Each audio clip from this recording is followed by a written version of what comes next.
আসসালামু আলাইকুম বন্ধুরা, আজকে আমরা আসছি মাদ্রাসার পুকুরে।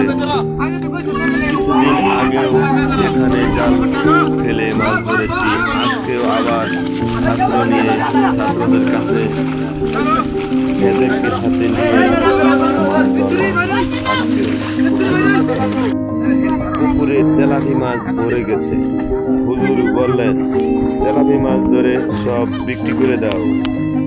এখন আমরা সবাই মিলে আনন্দ করে মাছ ধরছি এবং বাছাই করছি।